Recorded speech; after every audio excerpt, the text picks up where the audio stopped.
நம்மள நிறைய பேருக்கு தெரியும் தேஜஸ் அப்படின்னு சொல்லக்கூடிய நம்மளோட போர் விமானத்தை உலக சந்தையில விற்கிறதுக்கு நம்ம முயற்சி பண்ணிக்கிட்டு இருக்கோம் அப்படின்னு. பட் இது வரைக்கும் எந்த ஒரு நாடும் தேஜஸ் அப்படின்ற போர் விமானத்தை வாங்க முன் வரல. ஆனால் நிறையவே கண்ட்ரிஸ் கூட காம்படிட் பண்ணி நிறைய தடவை ஃபைனலைஸ் ஆகிருக்கக்கூடிய ஒரு ப்ராடக்ட் தான் இந்த தேஜஸ் அப்படின்ற போர் விமானம். ஸோ சமீபத்தில் அர்ஜென்டினா F-16 அப்படின்ற போர் விமானத்தை வாங்கியிருப்பாங்க. அதாவது அர்ஜென்டினா இந்த போர் விமானத்தை வாங்குறதுக்கு முன்னாடி நம்மளோட தேஜஸையும் JF-17 அப்படின்னு சொல்லக்கூடிய விமானத்தையும் கன்சிடரேஷனில் வச்சுருந்தாங்க. ஸோ அவங்க F-16 போர் விமானத்தை கன்ஃபார்ம் பண்ணதுக்கு அப்புறமா அர்ஜென்டினாவில் இருக்கக்கூடிய லோக்கல் மீடியாஸ் எதனால் அர்ஜென்டினா தேஜஸையோ JF-17ஐயோ வாங்காமல் F-16 வாங்குச்சு அப்படின்றதுக்கான அந்த காரணத்தை சொல்கிறாங்க.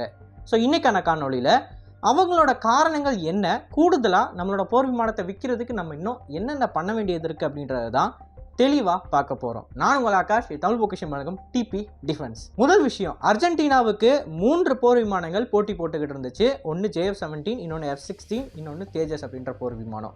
F-16 அப்படின்றப்ப பார்த்தீங்கன்னா இந்த போர் விமானம் புது போர் விமானம் இல்லை, அது எல்லாமே யூஸ்டு வேரியன்ட், செகண்ட் ஹேண்ட் மார்க்கெட்டில் இருந்த விமானத்தை தான் அவங்களோட விமானப்படைக்கு வாங்குறதா இருந்தாங்க. ஸோ ஒரு செகண்ட் ஹேண்ட் போர் விமானத்தை கம்பேர் பண்ணுறப்ப புது போர் விமானங்களான தேஜஸ், JF-17 அப்படின்னு சொல்லக்கூடியது எந்த விதத்தில் குறைஞ்சி போயிருச்சு அப்படின்னு நீங்கள் கேட்டிங்கன்னா அதுக்கு அவங்க சில காரணங்களை சொல்கிறாங்க. முதல்ல நம்மளோட தேஜஸ் போர் விமானத்திலேருந்து ஆரம்பிப்போம். இந்த தேஜஸ் போர் விமானத்தை ஓட்டி பார்த்த அர்ஜென்டினியன் பைலட்ஸ் ரொம்பவே இம்ப்ரெஸ் ஆகியிருந்தாங்க. அவங்களோட கருத்துக்கள் பாசிட்டிவாக தான் இருந்துச்சு. ஆனால் எந்த ஒரு இடத்துல அவங்களுக்கு மிகப்பெரிய டிஸ்அட்வான்டேஜாக இருந்துச்சுன்னு பார்த்தீங்கன்னா, தேஜஸோட இஜெக்ஷன் சீட் அப்படின்றது நேரடியாக நம்ம பிரிட்டன் கிட்டேருந்து இம்போர்ட் பண்ணியிருக்கோம். ஸோ அர்ஜென்டினாவுக்கும் பிரிட்டனுக்கும் ஆகாதுன்னு சொல்லி நிறைய பேருக்கு தெரியும், ஃபாக்லண்ட்ஸ் அப்படின்ற போரின் காரணமாக. அதனால் பிரிட்டிஷ் காம்பனன்ட்ஸை நம்ம அர்ஜென்டினாவுக்கு சேல் பண்ண முடியாது. அண்ட் அர்ஜென்டினாவுக்கு நம்ம சேல் பண்ண முடிஞ்சாலும் அவங்க வாங்க மாட்டாங்க, ஏன்னா ஃப்யூச்சரில் அவங்களுக்கு பிரச்சனை வரும் அப்படின்னு தெரியும். அதனால் ஆரம்பத்திலேயே இந்த கன்சர்ன் அர்ஜென்டினா எடுத்து வைக்கிறப்ப இந்துஸ்தான் ஏரோநாட்டிக்கல் லிமிடெட் என்ன சொன்னாங்கன்னா, இந்த ஒரு காம்பனண்ட்டை மட்டும் நாங்கள் மாற்றி உங்களுக்கு சேல் பண்ணுறோம் அப்படின்னு சொல்லியிருந்தாங்க. பட் அதை மீறியும் தேஜஸ் போர் விமானத்தை அவங்க ரிஜெக்ட் பண்ணதுக்கான இன்னொரு முக்கியமான காரணமே இதில் இருக்கக்கூடிய அந்த என்ஜின் தான். என்ஜினில் நான் ஏற்கனவே இதை பற்றி பேசியிருப்பேன். என்ஜினில் பிரச்சனை இல்லை, ஆனால் இந்த என்ஜின் அமெரிக்கா கிட்டேருந்து வரது தான் பிரச்சனை. அமெரிக்கா கிட்டேருந்து நம்ம F414 அப்படின்ற என்ஜினை நம்மளோட தேஜஸ் Mark 2க்கோ இல்லை ஃப்யூச்சரில் நம்ம உருவாக்கப்பட போகிற TEDBFக்கோ AMCFக்கோ பயன்படுத்த போகிறோம் அப்படின்னு சொல்லியிருப்பேன். பட் F414ஓட கதை வேறு, F404ஓட கதை வேறு. F414ன்றது டெக்னாலஜி ட்ரான்ஸ்ஃபரின் மூலமாக 80% நம்ம உள்நாட்டில் உருவாக்கப்பட போகிறோம். ஸோ அந்த ஒரு குறிப்பிட்ட என்ஜின் தொழில்நுட்பத்தை பொறுத்த வரைக்கும் அதில் நமக்கு இந்த ப்ரொடக்ஷன் கெப்பாசிட்டியில் லிமிட்டே வராது. ஆனால் F404 என்ன பிரச்சனை அப்படின்னு பார்த்தீங்கன்னா, இந்த ஜெனரல் எலக்ட்ரிக் அப்படின்ற நிறுவனம் வருஷத்துக்கு எத்தனை F404 இன்ஜினை தயாரிக்குதோ அதுக்கேற்ற மாதிரி தான் நம்ம தேஜஸ் Mark 1 விமானங்களை தயாரிக்க முடியும். இப்போ ஹிந்துஸ்தான் ஏரோநாட்டிக்கல் லிமிடெட் அடுத்த வருஷமே நாங்கள் ஒரு வருஷத்துக்கு 100 விமானத்தை உருவாக்குறோம் அப்படின்னு சொன்னாலும் ஜெனரல் எலக்ட்ரிக் என்ன சொல்லுவாங்கன்னா, எங்களால் 30 இன்ஜின் தான் உருவாக்க முடியும்பாங்க. ஸோ நம்மளும் 30 ஏர்ஃப்ரேமை தான் உருவாக்க முடியும். இந்த ஒரு இடத்துல ஒரு பாட்டில் நெக் ஏற்படுது பார்த்தீங்களா, இதுதான் அர்ஜென்டினாவுக்கு மிகப்பெரிய கன்சர்னாக இருந்துச்சு. தேஜஸ் அப்படின்ற போர் விமானத்தை நாங்கள் வாங்கிட்டோம் அப்படின்னா இதை உங்களால் சரியான நேரத்தில் கொடுக்க முடியுமா? அப்படியே உங்ககிட்ட இந்த விமானங்களை நாங்கள் சரியான நேரத்தில் வாங்கிட்டாலும் எங்களுக்கு தேவைப்படுறப்ப உங்களால் உதிரி பாகங்களை கொடுக்க முடியுமா? இப்போ உடனடியாக ஃபாக்லண்ட்ஸ் அப்படின்னு சொல்லக்கூடிய இந்த ஐலண்டை பிரிட்டிஷ் கிட்டேருந்து பிடிக்கிறதுக்கு அர்ஜென்டினா ஒரு போர் பண்ணுறாங்க அப்படின்னு வச்சுக்கலாம். இமீடியட்டாக அவங்களுக்கு இந்த ஏர் to air missiles, air to ground missiles, balms, அப்புறம் இந்த விமானங்களுக்கு தேவையான உதிரி பாகங்கள் தேவைப்படும். ஸோ இந்த சர்ஜ் அப்படின்னு சொல்லக்கூடிய அது அந்த டைமில் கொஞ்சம் அதிகமாக இருக்கும் இமீடியட்டாக தேவைன்றப்ப. ஸோ இதை இந்தியாவால் பூர்த்தி செய்ய முடியுமா அப்படின்றது அவங்களுக்கு பெரிய கன்சர்னாக இருந்துச்சு.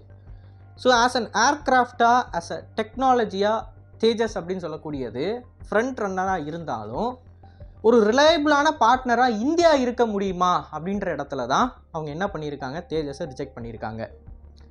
அதாவது அவங்க சொல்லக்கூடிய மைய கருத்து அப்படின்றது, நீங்கள் எங்களுக்கு சரியான நேரத்தில் உதிரி பாகங்களை கொடுக்க முடியுமா?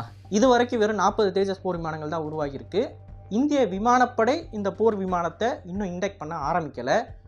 ஸோ எங்களுக்கு உங்களால் சரியான நேரத்தில் கொடுக்க முடியுமான்னு சொல்லி சந்தேகங்கள் இருக்குதுன்னு சொல்லி தான் இந்த தேஜஸ் விமானத்தை அவங்க ரிஜெக்ட் பண்ணியிருக்காங்க. இப்போ இதுக்கு அடுத்து நம்ம JF-17 மேட்டருக்கு வருவோம்.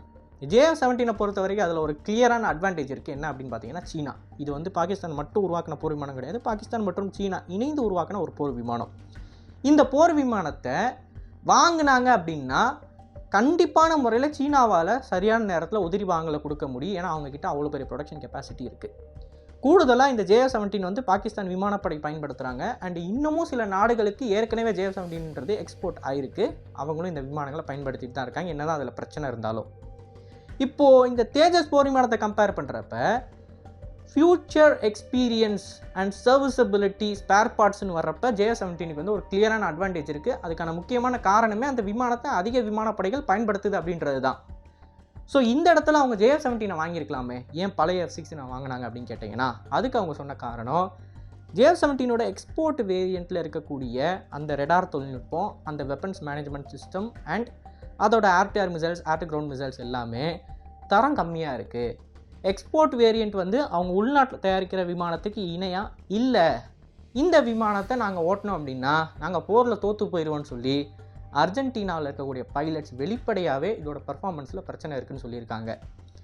இப்போ ஆயுதங்களை தாண்டி இன்னொரு பிரச்சனையாக அர்ஜென்டினா சொன்னது MTBF அப்படின்னு சொல்லக்கூடியதான். MTBFனா என்ன அப்படின்னு பார்த்தீங்கன்னா, ஒரு என்ஜின் ஒரு குறிப்பிட்ட தூரம் எந்த ஒரு வேலையும் வைக்காமல் ஓடணும். அப்படி அது ஓடுதுன்னா அதை தான் MTBFன்னு சொல்லுவாங்க. ஃபார் எக்ஸாம்பிள், ஒரு கார் இருக்குது, இந்த காருக்கு ஒரு கேரண்டி கொடுப்பாங்க இல்லையா மேனுஃபேக்சர்கிட்ட இருந்து. ஒரு தெளிவான உதாரணம் கொடுக்கணும் அப்படின்னா, இந்த மஹேந்திரா கார்ஸ்லாம் எடுத்து பார்த்தீங்கன்னா 1,00,000 கிலோமீட்டர் கேரண்டி கொடுப்பாங்க, ஆர் 3 வருஷம் கேரண்டி கொடுப்பாங்க. ஸோ அந்த கேரண்டியின் படி 1,00,000 கிலோமீட்டர் வந்து என்ஜினுக்குள்ளே எந்த பிரச்சனையும் வராது, என்ஜினால் வண்டி பிரேக் டவுன் ஆகாது, ஆர் 3 வருஷம் வரைக்கும் அந்த என்ஜின் அது பாட்டுக்கு ஓடிக்கிட்டு இருக்கும். இப்போ அந்த 1,00,000 கிலோமீட்டர் ஆர் 3 வருஷம் முடிஞ்சிருச்சு அப்படின்னா இமீடியட்டாக நம்ம என்ன பண்ணணும், அந்த என்ஜினை கொண்டு போய் ஷோரூமில் கொடுத்து என்ஜினுக்குள்ளே இருக்கிற காம்பனன்ட்ஸ் ஏதாவது முழுக்க போயிருக்கா, தேய்மானம் அடைஞ்சிருக்கான்றதை பார்த்து அவங்க ரீப்ளேஸ் பண்ணணும். ஸோ ஒரு என்ஜின் ஆர் ஒரு மெக்கானிசம் ஒரு குறிப்பிட்ட நேரத்துக்கு எந்த விதமான பிரச்சனையும் இல்லாமல் ஓடுது இல்லையா, அந்த டைம் டியூரேஷனை தான் நம்ம MTBF அப்படின்னு சொல்லுவோம். ஸோ ஒரு காருக்கு வந்து அது 1,00,000 கிலோமீட்டர் ஆர் 3 வருஷம் அப்படின்ட்டு இருக்கும். ஃபைட்டர் ஜெட் என்ஜினுக்கு அப்படின்னு பார்த்தீங்கன்னா 5,000 மணி நேரங்கள்லேருந்து 8,000 மணி நேரங்கள் டிப்பிக்கலாக இருக்கும். இப்போ இந்த 5,000 மணி நேரங்கள் டு 8,000 மணி நேரங்கள் அப்படின்றது ஃபைட்டர் என்ஜினை நம்ம கொடுக்குறோம்னா அது வந்து கரெக்டாக இருக்கணும். ஏன்னா காரில் வந்து உங்களுக்கு சப்போஸ் என்ஜின் ஃபெயில் ஆச்சு, இந்த 1,00,000 கிலோமீட்டருக்குள்ளே என்ஜின் ஃபெயில் ஆச்சுன்னு வச்சுக்கோங்களேன், அதை வந்து நீங்கள் டோ பண்ணி எடுத்துகிட்டு வந்துடலாம் ஷோரூமுக்கு, அது உங்களுக்கு பெரிய விஷயம் கிடையாது. அதனால் அந்த காரே கவுந்துரும், அந்த மாதிரிலாம் கேஸே இல்லை, உயிர் போகுன்ற கேஸ் இல்லை. ஆனால் ஃபைட்டர் ஜெட்டில் அப்படி கிடையாது. என்ஜின் வந்து நடுவானத்தில் ஃபெயில் ஆயிடுச்சு அப்படின்னா அவ்வளோதான், பைலட்டோட உயிருக்கு ஆபத்து இல்லையா. ஸோ ஒரு ஃபைட்டர் ஜெட் என்ஜின் அப்படின்னு சொல்லக்கூடியதில் MTBFன்றது ரொம்ப ஸ்ட்ரிக்டாக இருக்கும். கார் என்ஜின்ஸ் மாதிரிலாம் இருக்கா, ரொம்ப ஸ்ட்ரிக்டாக இருக்கும். மேனுஃபேக்சரர் வந்து ஒரு MTBF கொடுக்குறாரு, இப்போ 5,000 மணி நேரங்களுக்கு இந்த என்ஜின் ஓடும், இதில் எந்த பிரச்சனையும் வராரு அப்படின்னு சொல்லி அவர் சொல்கிறாருன்னா கரெக்டாக 5,000 மணி நேரங்களுக்கு அந்த என்ஜின் ஓடும், அதில் பிரச்சனையே இருக்கக்கூடாது. அதுதான் வந்து மேனுஃபேக்சரிங்கில் இருக்கக்கூடிய சட்டம். இப்போ அதுபடி சீனாவோட MTBFன்னு சொல்லி அவங்க கொடுத்துருக்க டைம் இருக்குது பார்த்தீங்களா, அந்த டைம் வந்து ரொம்ப கம்மியாக இருக்குது. இப்போ மேற்கு நாடுகளோட என்ஜின்ஸ் எல்லாமே பார்த்தீங்கன்னா 8,000 மணி நேரங்கள் வரைக்கும் போகும். ரஃபேலோட என்ஜின்லாம் பார்த்தீங்கன்னா 8,000 மணி நேரங்கள் வரைக்கும் நீங்கள் அதை சர்வீஸ் பண்ணாமல் ஜஸ்ட் அதை ரன் பண்ணிக்கிட்டே இருக்கலாம். இப்போ ரஷ்யன் என்ஜின்ஸ் பார்த்தீங்கன்னா அதே மாதிரி தான் 5,000 to 8,000 இருக்கும். ஸோ இப்படி அவங்க டைமிங் வச்சுருக்கிறப்ப இந்த சீனர்கள் கொடுக்கக்கூடிய அந்த என்ஜின் டைமிங்ன்றது ரொம்ப கம்மியாக இருக்குது. ஸோ இவங்களோட டைமிங் கம்மியாக இருக்குன்றதே வெளிப்படையாக என்ன காட்டுது அப்படின்னா, இவங்களோட என்ஜின் வந்து ரொம்ப ரிலையபிலிட்டி கம்மியாக இருக்கக்கூடிய ஒரு விஷயன்றதை வெட்ட வெளிச்சமாக காட்டுதுன்னு சொல்லி அர்ஜென்டினாவில் இருக்கக்கூடிய டிஃபென்ஸ் எக்ஸ்பர்ட்ஸ் அவங்களோட கருத்துக்களை தெரிவிச்சிருக்காங்க. ஸோ 2 முக்கியமான பிரச்சனை. ஒன்று, இதில் இருக்கக்கூடிய டெக்குன்றது எக்ஸ்பெக்ட் பண்ணுற அளவுக்கு இல்லை. இன்னொன்று, சீனர்களோட என்ஜின் அப்படின்றது ரிலையபிளாக இல்லை. இந்த 2 காரணங்களின் காரணமாக JF-17 ரிஜெக்ட் பண்ணியிருக்காங்க. அடுத்ததாக F-16 ஏன் அவங்க வாங்கினாங்கன்ற மேட்டருக்கு நம்ம போவோம். F-16 பொறுத்த வரைக்கும் அது என்ன தான் ஒரு செகண்ட் ஹேண்ட் போர் விமானமாக இருந்தாலும் பல ஆண்டுகளாக அந்த விமானம் வானத்தில் பறந்துக்கிட்டு இருக்குது. அந்த விமானத்தில் என்னென்ன பிரச்சனை வந்திருக்கோ அது எல்லாத்தையுமே அந்த விமானத்தை தயாரித்த நிறுவனம் இப்போது சால்வ் பண்ணியிருப்பாங்க. கூடுதலாக அந்த விமானம் வந்து நேட்டோவில் இருக்கக்கூடிய பல நாடுகள்கிட்ட இருக்குது அப்படின்ற காரணத்தினால அதோட வெப்பன்ஸ் ரேஞ்ச் அப்படின்னு சொல்லக்கூடியது ரொம்ப அதிகமாக இருக்குது. அதாவது air to air, air to ground, GPS guided பாம்ஸ்ன்னு சொல்லி நீங்கள் எதை எடுத்துக்கிட்டீங்க அப்படின்னாலும் அதோட வேரியண்ட் ஒன்று நீங்கள் F-16 மவுண்ட் பண்ண முடியும். அந்த அளவுக்கு ரொம்ப வைட் ரேஞ்ச் ஆஃப் வெப்பன்ஸை வந்து நீங்கள் F-16 எடுத்துகிட்டு போகலாம். இது ஒன்று. இன்னொன்று என்ன அப்படின்னு பார்த்தீங்கன்னா, என்னதான் செகண்ட் ஹேண்ட் போர் விமானமாக இருந்தாலும் அது சப்போஸ் ரிப்பேர் ஆச்சு அப்படின்னா ஸ்பேர் அவைலபிலிட்டி அப்படின்றது அவ்வளோ அதிகமாக இருக்குது. ஏன்னா உலகம் ஃபுல்லாக அது இத்தனை கண்ட்ரி யூஸ் பண்ணிக்கிட்டு இருக்காங்க அப்படின்றப்ப உங்களுக்கு ஸ்பேர்ஸோட அந்த வேர் ஹவுஸ் வந்து உங்களுக்கு அதிகமாக தானே இருக்கும், ஸ்பேர்ஸ் அவைலபிலிட்டியும் அதிகமாக தானே இருக்கும். இன்னும் சிம்பிளாக சொல்லணும்னா, எந்த மாடல் வந்து அதிகமாக விற்குதோ அந்த மாடலோட பைக்கோ காரோட ஸ்பேர் பார்ட்ஸ் தான் உங்களுக்கு ஈஸியாக கிடைக்கும். ஸோ அதே கான்செப்ட் தான் போர் விமானங்களுக்கும். F-16 அதிகமாக விற்கிற காரணத்தினால இதோட ஸ்பேர் பார்ட்ஸ் வந்து ஈஸியாக கிடைக்கும். ஸோ நாளை பின்ன ஒரு போர் வந்தாலும் F-16 வச்சு அவங்க சண்டை போட்டாங்க அப்படின்னா அவங்களால ஈஸியாக வானத்தில் இந்த விமானங்களை மெயின்டைன் பண்ணிகிட்டு இருக்க முடியும். அவங்களோட விமானப்படை வந்து சுலபமாக எதிரிகளை க்ரஷ் பண்ண முடியும். டெக்கும் இருக்குது, அட் த சேம் டைம் வந்து ரிலையபிளான ஒரு பார்ட்னராகவும் இருக்காங்க. அப்படின்றப்ப அவங்களுக்கு இந்த விமானம் ஒரு நல்ல ஆப்ஷனாக தெரியுது. ப்ளஸ் அமெரிக்கா நம்மளாம் நிறைய பேருக்கு தெரியும் எவ்வளோ பெரிய கண்ட்ரி அப்படின்னு. ஸோ அவங்க கூட ஒரு டீலிங் வைக்கிறதுன்றது அவங்களுக்கு பாசிட்டிவான ஒரு விஷயந்தான். ஸோ இதன் காரணங்களால தான் F-16 அப்படின்ற போர் விமானத்தை என்ன தான் அது பழைய விமானமாக செகண்ட் ஹேண்டாக இருந்தாலும் அந்த விமானத்தை வாங்கியிருக்காங்க. தேஜஸை வாங்காமல், JF-17 வாங்காமல். இப்போ இதிலேருந்தே உங்களுக்கு ஒரு ஐடியா கிடச்சிருக்கும் அப்படின்னு நினைக்கிறேன். நம்ம ஒரு ஆயுதத்தை விற்கிறோம் அப்படின்னா அந்த ஆயுதத்தோட தரத்தை தாண்டி பல விஷயங்களை நம்ம கன்சிடர் பண்ணி ஆகணும். நிறையவே மேட்டர்ஸ் இருக்குது. UNSCயில் இருக்கக்கூடிய பெர்மனன்ட் மெம்பர்ஷிப்பு கூட சில நேரங்களில் ஆயுதம் வாங்குறதுல முக்கியமான டெசிஷனை ப்ளே பண்ணும். ஸோ இது எல்லாத்தையும் நம்ம சார்ட் அவுட் பண்ணால் மட்டும்தான் நம்மளோட ஆயுதங்களை பிற நாடுகளுக்கு விற்க முடியும்.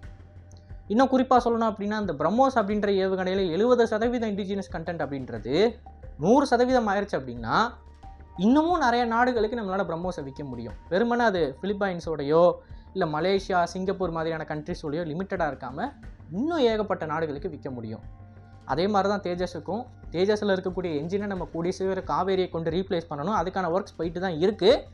அந்த ஒர்க்ஸ் முடிஞ்சிருச்சுன்னா மட்டும்தான் நம்மளால் உலக நாடுகளுக்கு இந்த விமானத்தை எக்ஸ்போர்ட் பண்ண முடியுமே தவிர அது வரைக்கும் நம்ம ட்ரை பண்ணலாம். ட்ரை பண்ணக்கூடாதுன்னு நான் சொல்லலை, பட் நம்ம எதிர்பார்க்குற ரிசல்ட்ஸ் நமக்கு கிடைக்காது.